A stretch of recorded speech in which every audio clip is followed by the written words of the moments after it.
Welcome to Online OHS training tutorials. In this tutorial, you will learn what you need to do in the Online OHS system when a new employee starts.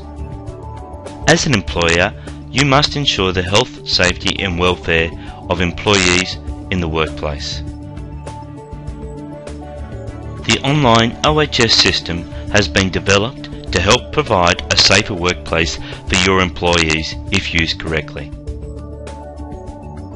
So what do you do in the Online OHS system when a new employee starts? Starting a new employee is a four-step process. Step 1 is entering the employee into the system. Step 2 is undertaking a training needs analysis.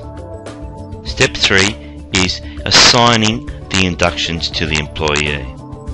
And Step 4 is introducing the employee to the Online OHS system. Step 1. Entering the employee into the system. Select the User Admin Dashboard link and then the Employee Register. Select Add New Employee. Enter the name of the employee into the field supplied and relate the employee to a site and position. Complete the form, making sure to select the calendar icon to enter the employee start date. You can also add any qualifications of the new employee into the system and upload their documentation. Enter the employee's email address if they have one, remembering that employees without an email address will not be able to be assigned any alerts. Select the Save and Set Permission button for employees who will have access into the system. There are 4 choices of permission levels. There is a top toolbar level, which will give the employee access to the Site button on the top toolbar. This is the preferred button for general employees. The employee has now been entered into the database. By selecting the Edit button, you can see that the employee has been given an auto-generated username and password. You can change this username and password to suit your needs and to make it easier for the employee to remember. Now the employee has been entered into the system and given a username and password, you will need to undertake a training needs analysis, which is step 2 of the process. The training needs analysis is undertaken so you can identify what inductions and training the new employee will need to undertake. Remembering that inductions must be given when an employee first starts at the workplace, and at a minimum should cover how OHS is managed in the workplace, how to report hazards and other safety issues, the emergency procedures, what health and safety procedures are there for their tasks, and what information there is available to help them to do their jobs safely, and anything else important for working safely.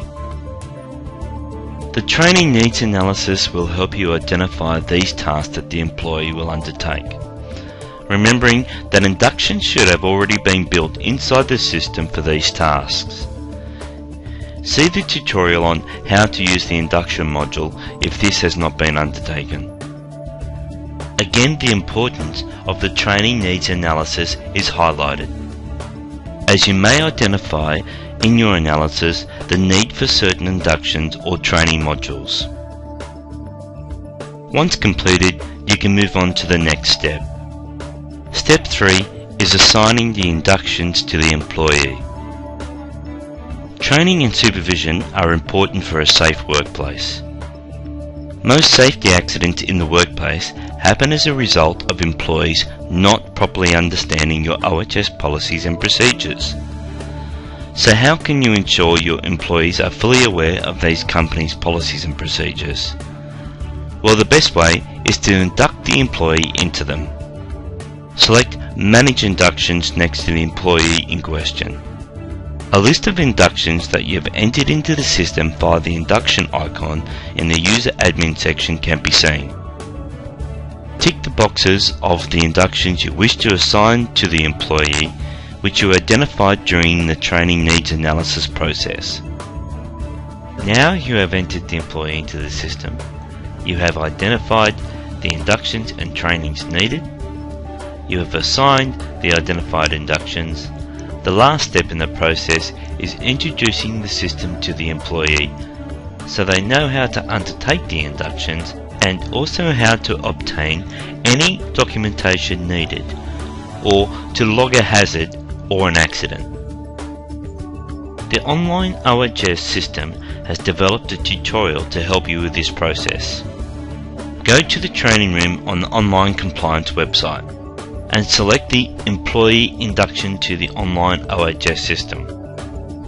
This tutorial will highlight the employee's responsibility to cooperate with your efforts in providing a safe workplace, and also introduce the Online OHS system to them, showing them how to undertake an induction and also obtain documentation to help them work safely.